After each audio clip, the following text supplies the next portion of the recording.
वो मैं ये कह रहा था कि अगर आपने हमारा चैनल अभी तक सब्सक्राइब नहीं करा तो अब भी कर दो, नहीं तो बड़ा पछताओगे, बड़ा पछताओगे।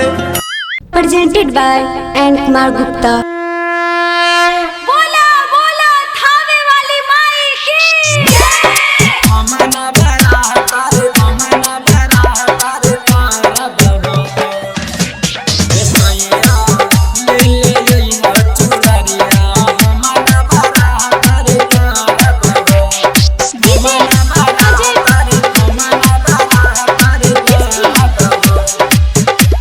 ये सैया रिकॉर्डिंग स्टूडियो राजा संवर्गा थाना चौक हे सैया ले ले यही चुनरिया, हमना बरा तर करब हो। हे राजा जी ले ले यही चुनरिया, हमना बरा तर करब हो। हमना बरा तर करब हो, हमना बरा तर करब हो। कि नहमीना नदीन रहब भूखल, हमना बरा तर करब हो। हे सैया ले ले यही चुनरिया, हमना बरा तर करब हो। हे सैया ले ले यही चुनरिया, हमना बरा तर करब हो। हमना बरा तर करब हो।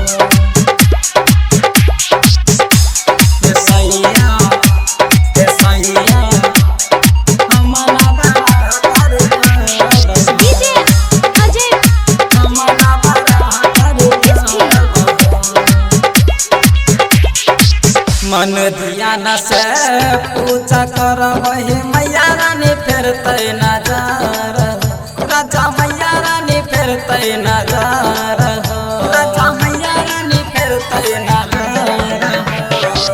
जब से हमार शादी भइल, एक गना भइले ललान हो। राजा एक गना भइले ललान हो। गोदी में ललनवा चलतै हो, गोदी में बालकवा खेलतै हो।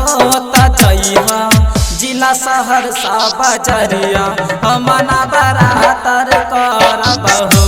हे सैया ले ले यही चुनरिया, हमना बरा तर करब हो। हे सैया ले ले यही चुनरिया, हमना बरा तर करब हो।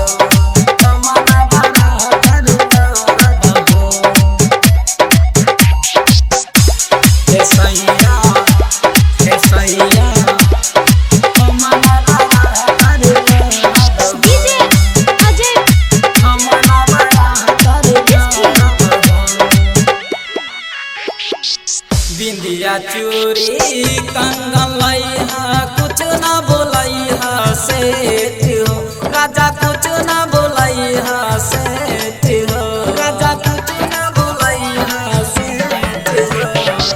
लबका डिजाइन में लइहा चुनरी, सबका से सुपर बेस्ट हो। राजा सबका से सुपर बेस्ट हो। सुनबरसा बाजार से लइहा हो, जिला सहरसा से लइहा हो।